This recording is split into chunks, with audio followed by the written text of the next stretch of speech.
I don't have a snack today, but I do have a drink, so go get you some wine, because you know what time it is. There's this little girl. Let's call her Louise. Louise grew up in the house with her mom, dad, her siblings, and her grandma. However, her aunties and uncles didn't live too far, so there was always like family around. So it's always like a full house. Now, for as long as she can remember, her family's religion is witchcraft. Like, they do voodoo, right? That's their religion. The good thing about it is they didn't push it on Louise, but they did take her to certain things like rituals. You know how Christians go to church, they would go to their, gatherings. That's already established. Now, growing up in Louise's grandma's room, there is a specific closet that nobody is allowed to go into. Growing up, all of the kids, the siblings, the nephews, everybody knows you can go in grandma's room, but do not go in that closet. And if you do go in that closet, if you accidentally go in that closet or something, or it happens to be open, close your eyes.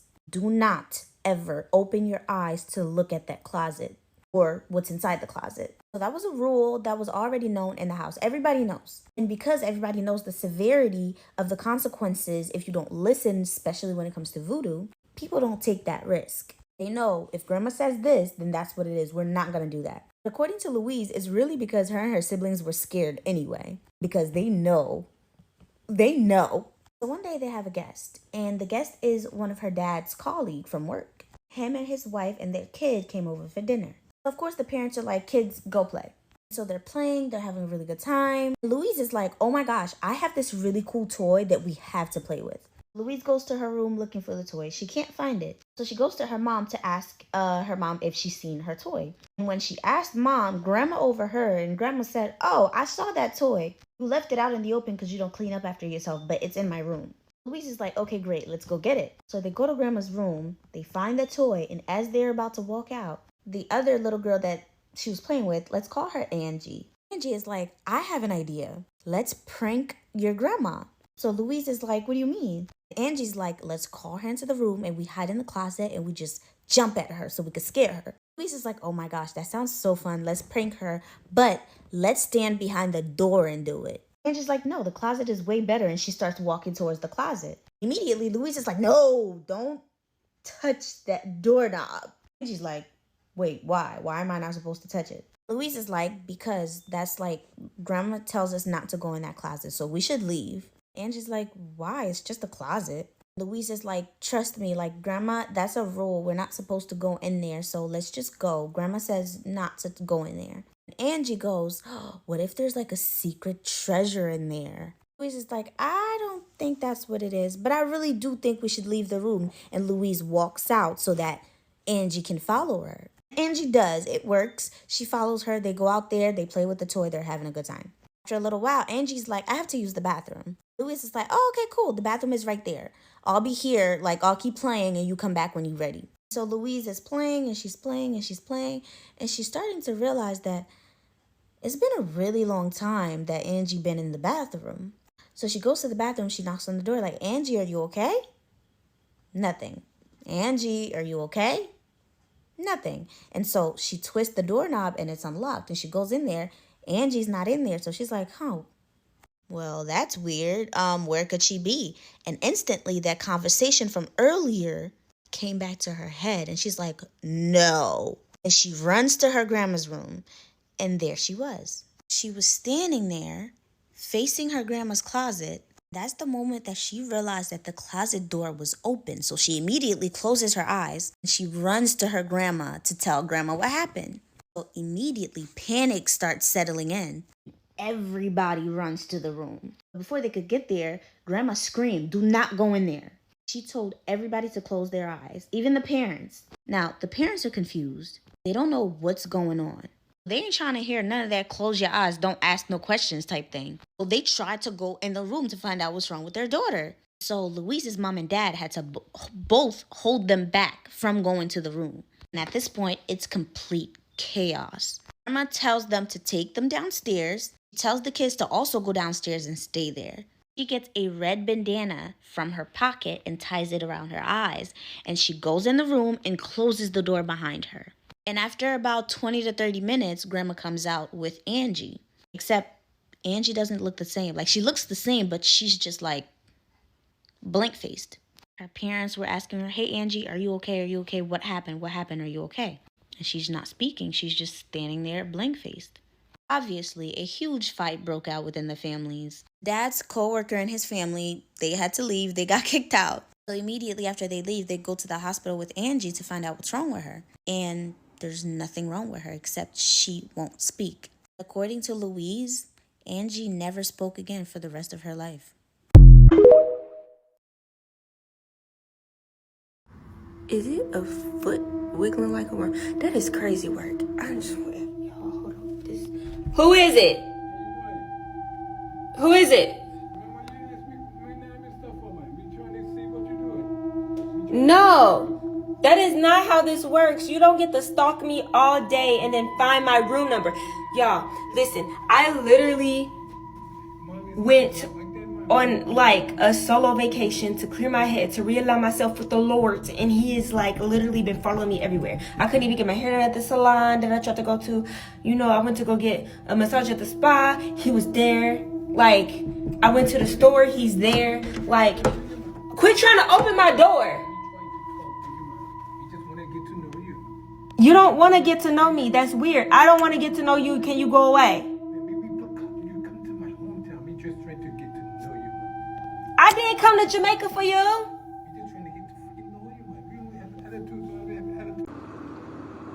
Hello, my name is Kira. I'm the roommate of the 7-Eleven manager who unalived her employee back in June. She is still not arrested, and this is my story. So, I don't normally post onto this platform. I don't share anything. You can clearly see I'm not even looking at the camera correctly. But I'm living through this very scary and dangerous time. So, her name is Valeria Parra,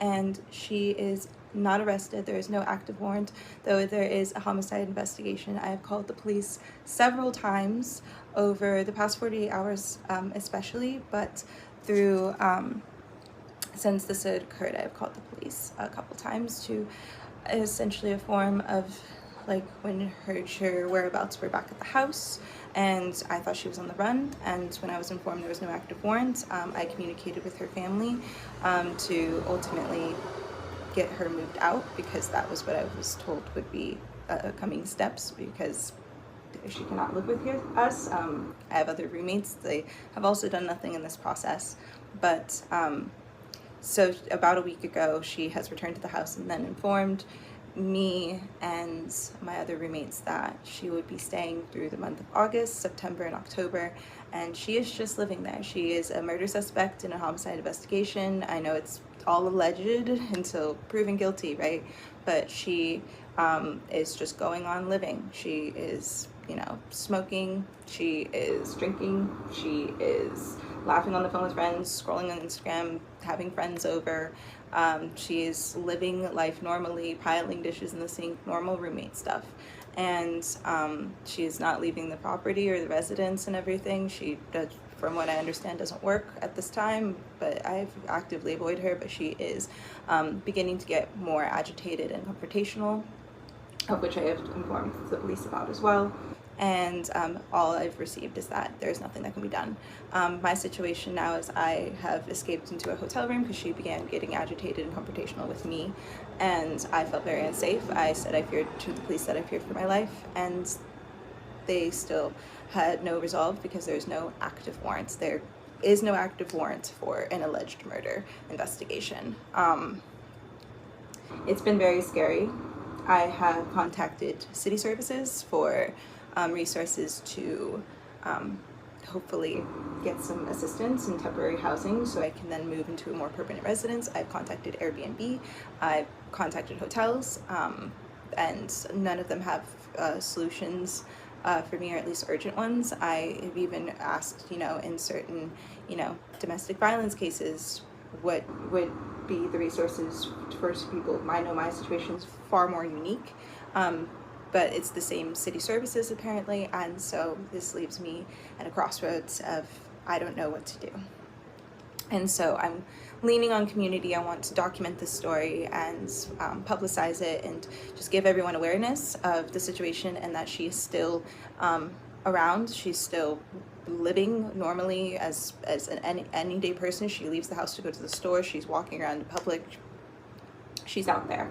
And also to urge the public for any sort of assistance, I have started a GoFundMe that will be linked to my page and on my Instagram as well, at She the Key.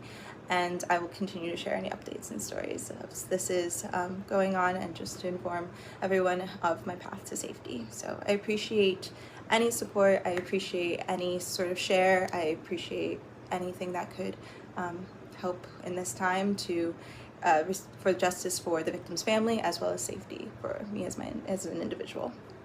Thank you.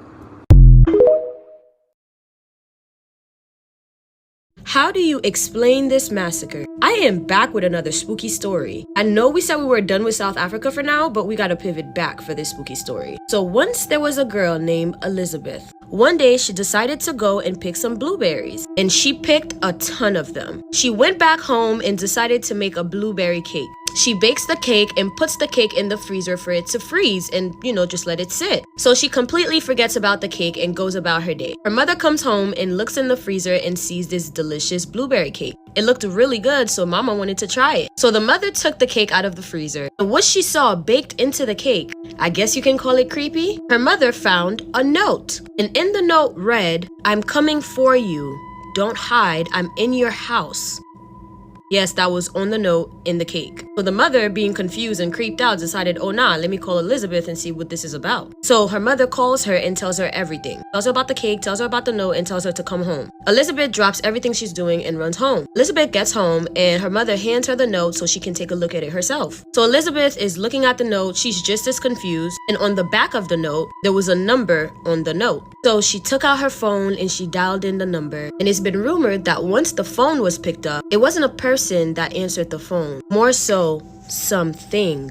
So the thing answered the phone and it gave her an address. And that thing instructed her to come at 10 p.m. with her mother and 2 of her friends, and also come at the exact date, which would have been the 30th of July. And fair enough, on the 30th of July. So that day, the 3 other people that were going with Elizabeth were her mother's sister, and her sister. So they followed the address and it led them to this old, abandoned looking apartment. And it looks pretty freaky, pretty spooky all on its own. And shit, they were already there, so they decided to just enter. They walk in the apartment on edge, and as they all get inside, the door behind them just shuts closed. Startled by this, they all turned around. And standing behind them was this figure in all black with a knife. Obviously, the Elizabeth family are horrified. They're all trying to escape, running for their lives. Unfortunately, they weren't successful, and they were never to be heard from again. So now fast forward to 2 years later. After the Elizabeth family disappeared, they weren't the only ones, as families and people that were perfectly fine were just up and mysteriously disappearing. 2 years later, the police department heard of another crime, so they went to check out the scene. And those police officers would stumble across one of the most heinous things that they've ever witnessed in their careers. As the investigators discovered over 29 unalived bodies, chopped up, and all those body parts were stuffed inside black bags. And amongst the 29 victims, 4 of them were Elizabeth, her mother's sister, and her sister. Wow, that was a spooky one. This story is the definition of dark and mysterious. Thank you for submitting this story, Your Cupcake. If you have a dark, spooky, unexplainable story that you'd like me to tell, feel free to submit them to me via TikTok, or DM them to me on Instagram, or send me a voice note on Instagram. And if you don't know, my YouTube has some new content on there that you guys just have not seen. So if you want more of these dark and mysterious stories, make sure you find me on YouTube. I have longer, better, and spookier stories out there. If you're not already, it is crucial that you follow me on Instagram. Get your girl to 10K just so that I know that it's real. Is it real though? Okay, prove that. Follow me on Instagram. Besides that, I love you, my abducted humans. Catch you guys in the next video from your favorite Haitian homegirl. I got my snack, so get yours.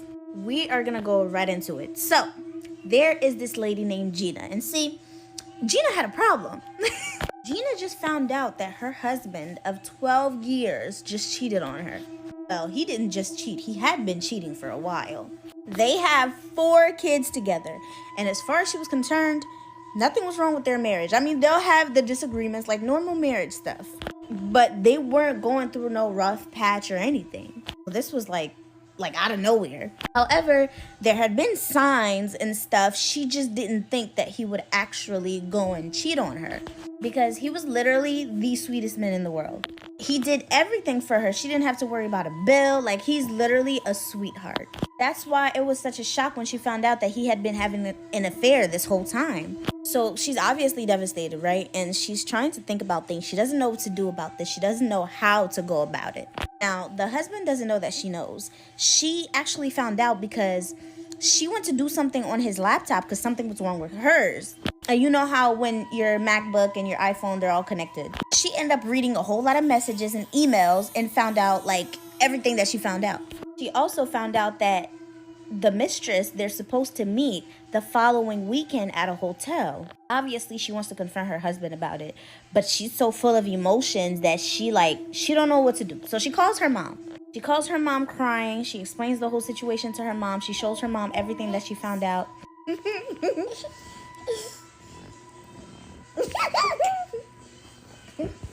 All right, okay. There.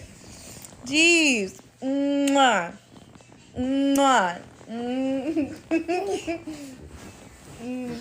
Dad happened to be there at the same time, so Dad heard everything. And Dad is not happy about it.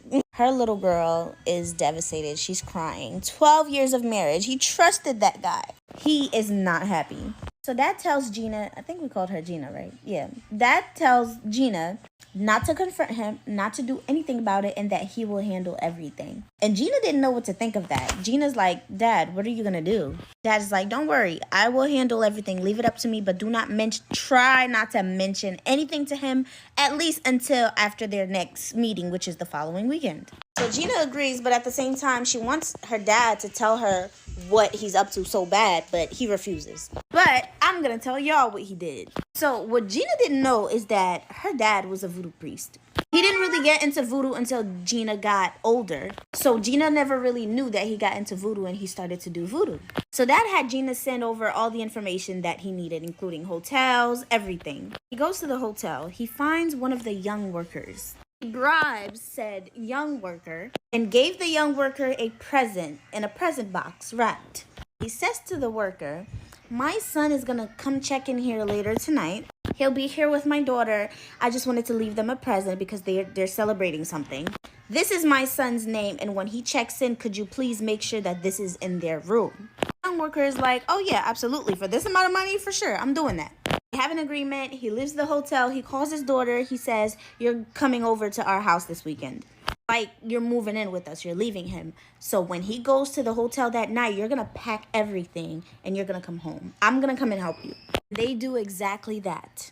The night that the husband went to go cheat on his wife, which is Gina, Dad comes. Luckily, they didn't live too far. So Dad and Mom comes. They help her pack. They pack everything, the kids, everything. And they go back to Gina's parents' house. But Dad is still not telling Gina what he did. He just keeps saying, wait on it. You're going to get a very interesting phone call. So that same night, at 4 a.m, while she's sleeping, she gets a phone call. And it's the hospital. The hospital tells her that her husband is currently at the hospital. If she would like to come check on him, then, come check on him. And immediately, she's like, Dad, what did you do? Did you beat up my husband? Did you pay somebody to jump him or something? So she goes in Dad's room and she tells Dad about the phone call she just got. And he just starts laughing. And she's like, yo, what's so funny? Like, did you hire somebody to beat him up? Dad is like, no, I didn't actually. But you should go see him at the hospital. And Gina's like, what do you mean I should go see him? Dad is like, and he finds this very humorous. Dad is like, go to the hospital. Go see your husband. Gina, she's confused. She don't even know what to think. So she heads to the hospital. When she gets to the hospital, y'all, mind y'all, this is from a different country, so hospital rules aren't as strict as they are here. So when she got to the hospital, they told her that actually he said he doesn't want you to come see him. But the hospital staff were messy because they're telling her that, but they're giving her the vibe that you should go anyway. So she does exactly that. She goes to the room that he's in. And lo and behold, it was him and his mistress on the hospital bed. And the reason why he was at the hospital is because they are stuck together. Stuck together. Y'all know how sometimes dogs, they have, and they get stuck to each other? They were stuck to each other. That's what her dad did. He was obviously embarrassed already that he was stuck to somebody at the hospital. Now, again, this is in another country, so the hospital people already know what's up. Like, they already can tell that this is witchcraft. And he's just like a joke to the hospital. And Gina saw what she saw, and she was absolutely devastated. I just feel like her dad probably didn't have to have her see it like herself. And they were stuck like that for days up until he decided that he was going to apologize to his wife and her dad. He was literally begging and pleading with them for her dad to untie him to his mistress. But her dad let them sit there like that for a while before he decided to lift the curse. They were no longer tied together. My daughter whispered something to me during church, and we left immediately. We were sitting in the back row at church, just me and my daughter. She had her head on my shoulder, real calm and quiet. Then right in the middle of sermon, she sat up straight, stared at the front. I leaned over and asked if she was okay. She didn't answer. Then she whispered, "Dad, why is that woman floating?" I looked where she was pointing, but I didn't see anything, just a group of older women in the choir section. I said, "There's no one floating." She said, "Yes, there is. She's wearing all white. Her feet aren't touching the floor." I looked again. Still nothing. I told her to draw what she saw. She grabbed one of the offering envelopes and a pen from my coat pocket. She drew a woman, long dress, eyes closed, no feet. And right at the bottom she wrote, "She keeps asking me if I remember her." I asked, "Do you?"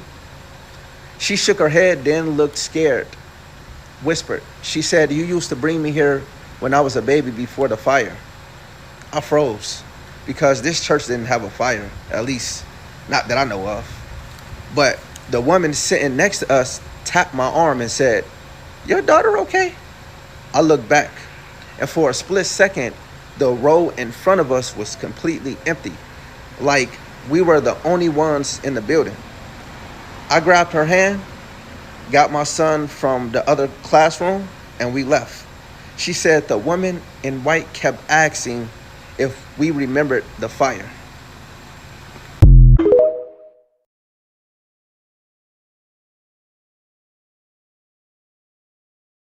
Y'all, I got something to tell y'all, and I got something to tell y'all.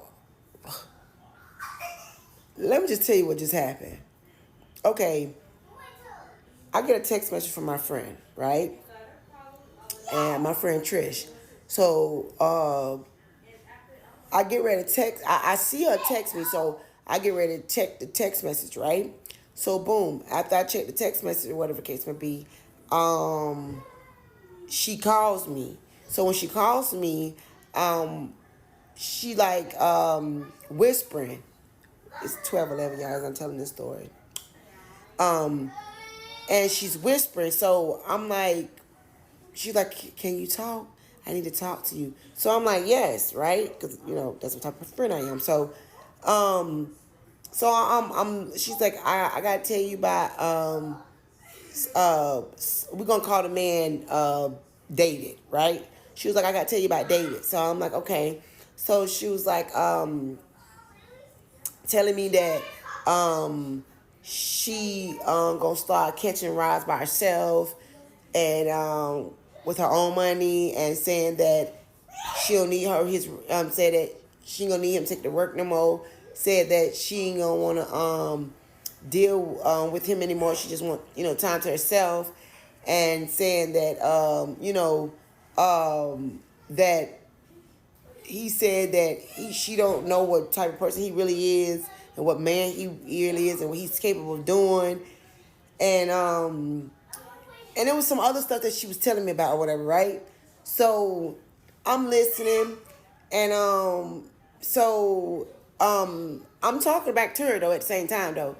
And then I get ready to say something, and sometimes look at the phone. So when I look at the phone is like on home screen as if I was never talking to her. So I was like, okay. So I was like, maybe she hung up, or maybe the call lost. So I get ready to call her back, but her number is not in my call log as if we were just talking. So I'm like, okay, that's kind of weird or whatever. So sometimes the phone be acting up, and so sometimes it might not show up. So I'm like, okay, I ain't think nothing of it. So I call her phone, and when I call her phone, I was like, what happened to the phone call? And she was like, what you talking about? And I was like, what happened to the phone call? And I said the phone had hung up. She was like, what you talking about? We wasn't talking to each other. I said, yes, you was. You were literally just talking to me on the phone. Like, you called me. You sent me a text message. I got ready to get ready to check it. Then you called me, and I answered the phone. And you was whispering, and you said you was tired, and you got to get up and go take your client somewhere. And then she was like, she got to take her client somewhere in the morning. And then she proceeded to say, I said, you proceeded to tell me that you wanted to talk to me about something. And so she was like, Natasha, no. I said, listen, Trish, don't play with me. I just got the phone with you. Me and you verbally talked to each other. She said, Natasha, you did not talk to me. I said, listen to me, Trish. You just got the phone with me. I just talked to you. This is exactly what you told me. She said, no, I sent you a text message. And the stuff that you're saying is in the text message, or the voice text that you sent me. I said, I didn't get a chance to check the text message thing because you called me and we proceeded to have a conversation. She tells me, Natasha, I did not call you. So she proceeded to check her call log. There's no call log of her calling me. What the world? Like, I done had some crazy stuff happen to me. But who the hell was I talking to? And she said, Natasha. And then it was almost like, I guess her, but whomever I was talking to on the phone, it was her voice, it was her phone number, it was her. But the crazy part about it is, when I was talking to her on the phone, there was no background. It was completely silence. And I felt that kind of weird, but I asked her, like, I was like, are you all right? And then she proceeded to talk to me. And then when I actually talked to her for real, when I called her back to see why the phone hung up, you can hear the TV and everything going. That was kind of weird too. You feel what I'm saying? There's no call log on either phone of whom calling each other. What? Right now, y'all, I'm thrown because I'm like, I know I'm not tripping. So who was I talking to? I know I sound crazy right now, and I'm okay with that. But this literally just happened about 30, 40 minutes ago. I just had to get on here and tell somebody, because what? Lord Jesus, cover me in the blood of Jesus, because who was that? And it was almost like the spirit was calling me to warn her about the dude. And she said the same thing when I explained to her what it said, I don't even know, but I know what it said, and it sounded like a warning to her. Because if that wasn't her, and then the things that she was telling me, I don't know. If y'all know, let me know down in the comments, because what? Lord, take the wheel.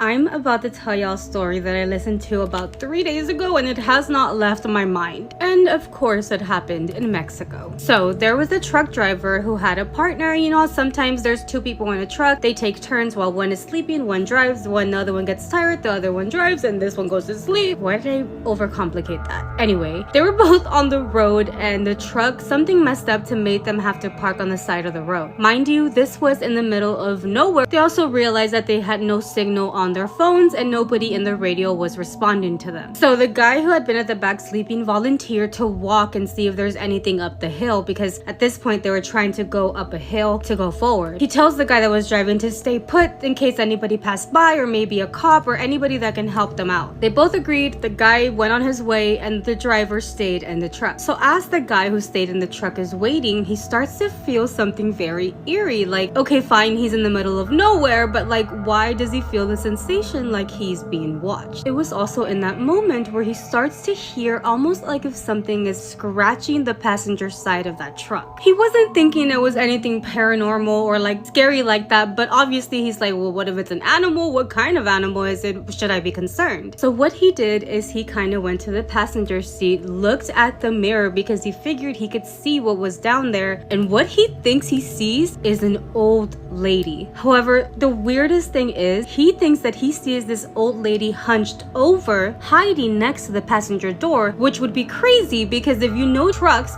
they're tall. So for her to be standing and hunched over would mean that she would have to be an extremely tall old lady. The only way that he can explain what happened next was that he almost went into some sort of a trance, because he says that he could swear that this lady was calling him by his name. He remembers closing his eyes because he didn't want to look at the lady. Something in him was telling him that this lady was up to no good. They were in the middle of nowhere, and why would there be an old lady out here? Not only that, but she knew his name. So as he has his eyes closed, swearing that this lady's calling his name and doesn't want to look at her, he starts to hear somebody honking, and he's like, oh my gosh, thank you, thank you, thank you. It's, you know, his partner. So he opens his eyes, and no, he sees another truck driver passing by him like full speed, but honking the horn really, really fast and loud. However, that truck driver did not stop. He kept going. So obviously now he knows this truck driver was not helping them, but why were they honking? He's thinking maybe my partner got in contact with somebody, but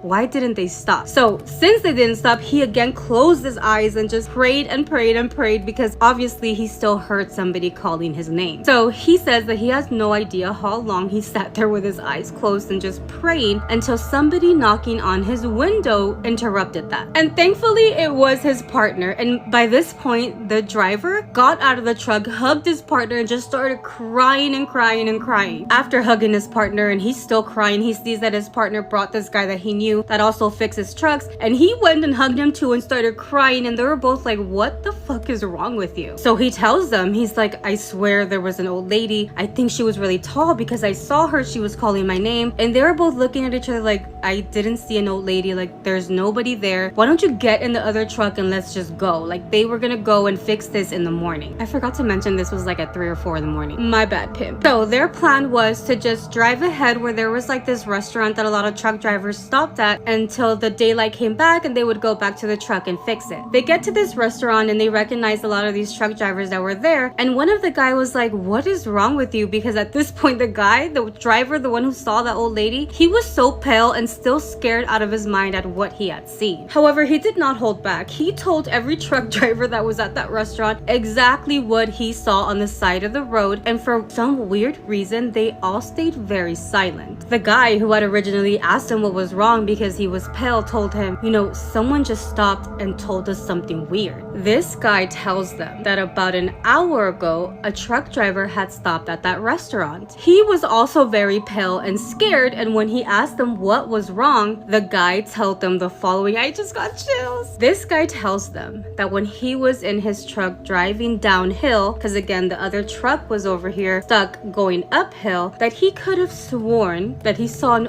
old lady, a very tall old lady with goat feet standing up on the side of a trailer. He explains that he was honking and honking because he was scared that the guy in the trailer was asleep and that this old lady with goat feet was going to attack him. And remember, the guy did have his eyes closed because he was scared and he was praying. So when he got really close to them, he hit the gas even though he was going downhill, and that's how he was trying to tell the guy, wake up, there was something next to the truck. However, he was too scared to stop, and that's why he he ended up stopping at the restaurant that was down the road. And the reason why he stopped is because he couldn't drive anymore. He was terrified. He had to stop somewhere to like relax, to calm down. After about 30 minutes, the guy says that the guy finally calmed down and said, I have to leave. I don't even want to be in this area. I gotta go. And he went about his way. He could tell that every truck driver in that restaurant was very scared. They were all serious. Nobody was laughing. Nobody was taking it as a joke. Not only were a few of them there to witness the first guy saying that he saw the lady, but then the guy who saw the lady and was not asleep, was actually praying, comes in and like really confirms the story that the first guy said. He said that all the guys took it very seriously, and a lot of them agreed that they would not be stopping there even if they were tired, not even to rest. They would try to get as far away from that area as possible. That shit is so scary. Can you imagine? I cannot. Imagine if he didn't even have a partner though.